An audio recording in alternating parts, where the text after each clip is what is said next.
It is the evening of August the 30th, 1997, the Ritz Paris, Place Vendôme.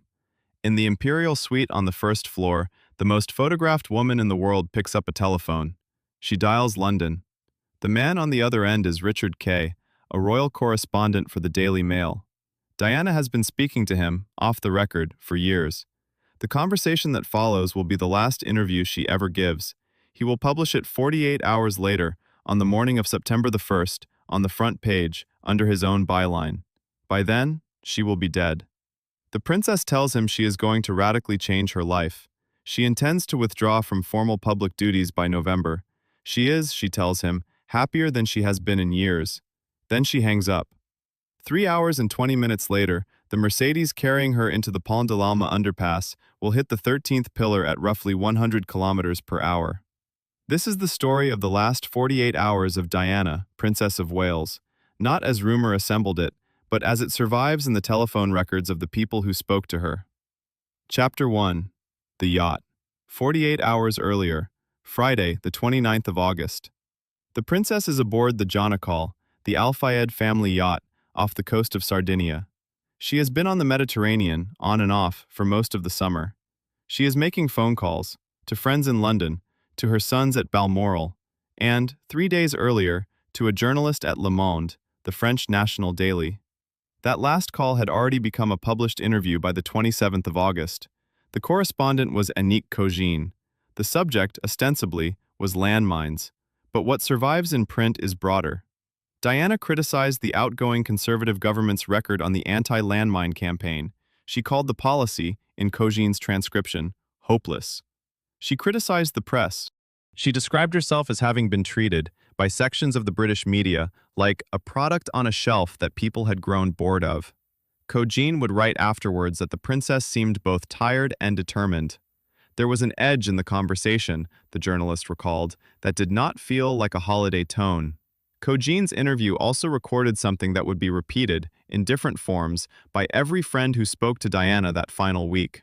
The princess said she had reached a point where she wanted to do less, not more. She wanted to choose her causes, she wanted to choose her appearances, she wanted, she told the French paper, to step back from the unceasing rhythm of public life, and she said this in print, on the record, 4 days before she died. Friends who spoke to her over the telephone in those last days describe a woman in motion, not euphoric, not despairing, but resolving something. Rosa Monckton, who had been with her on a Greek island cruise only a fortnight earlier, would later write in her own Sunday Telegraph account that Diana had spoken of a future with less protocol, fewer cameras, and more time with her boys. Monckton's account is consistent with Cogin's. 2 journalists, 2 languages, the same princess on the same telephone line, saying, in essence, the same thing. That is the version of the story that survives in documents, in published interviews, and in pieces written by friends after her death. There is another version. We will return to it. Chapter 2. Balmoral. The first calls from the yacht that we can place with any precision are the calls to Scotland. William is 15, Harry is 12.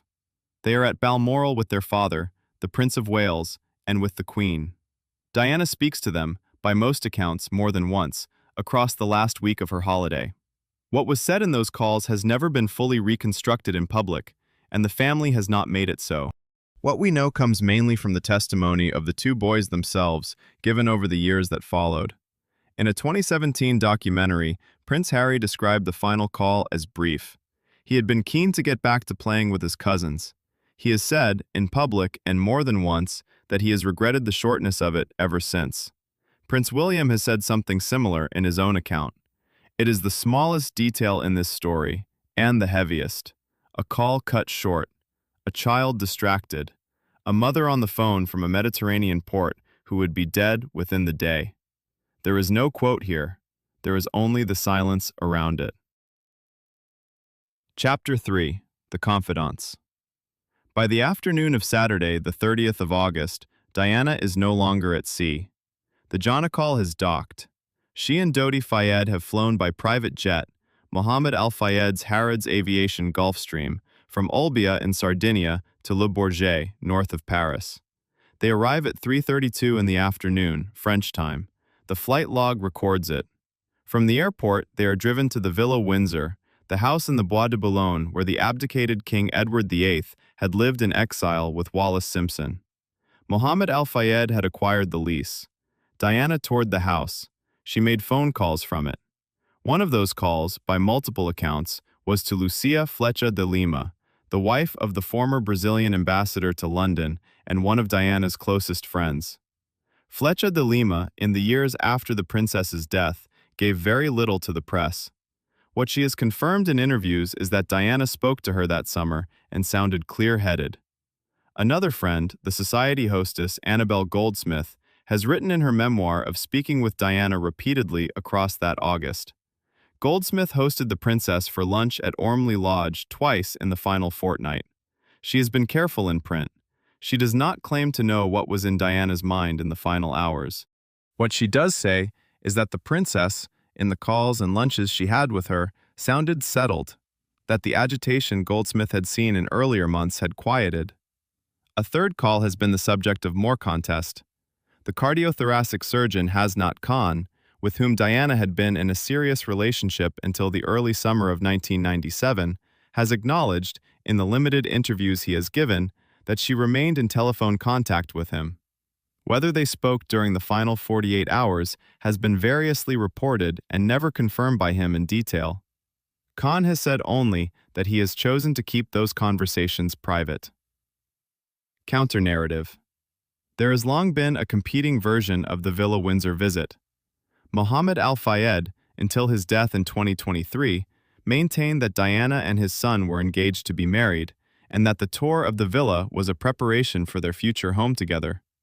The official British inquest, concluded in April 2008 under Lord Justice Scott Baker, found no credible evidence to support either the engagement claim or the related claim that the princess was pregnant.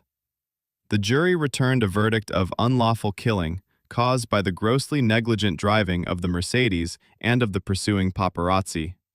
The surviving phone records, what we have of them, in journalists' notebooks and friends' memoirs, do not speak to engagement. They speak to a woman making plans. But the plans, as her published interviews made clear, were her own. Chapter 4. The Ritz. By 6 in the evening, Diana and Dodi are at the Ritz Paris. The hotel's CCTV, preserved, reviewed by French magistrates, examined again by the Operation Paget inquiry of the Metropolitan Police in 2006, records their movements through the lobby in fragments. They had intended to dine at Chez Benoit, a small restaurant in the Marais.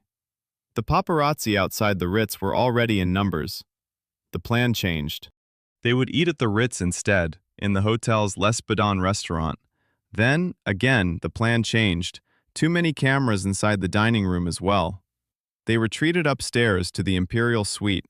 It is from the Imperial Suite in the next 4 hours that the final phone calls go out. At around 10 in the evening, the call is placed to Richard Kay. This is the call that opens this film. Kay would write in his Daily Mail piece on September the 1st, "I knew at once, by the tone of her voice, that something had happened. She told me she had decided to radically change her life. She was going to complete her commitments to her charities and to the landmines cause, and then, around November, she would completely withdraw from her formal public life.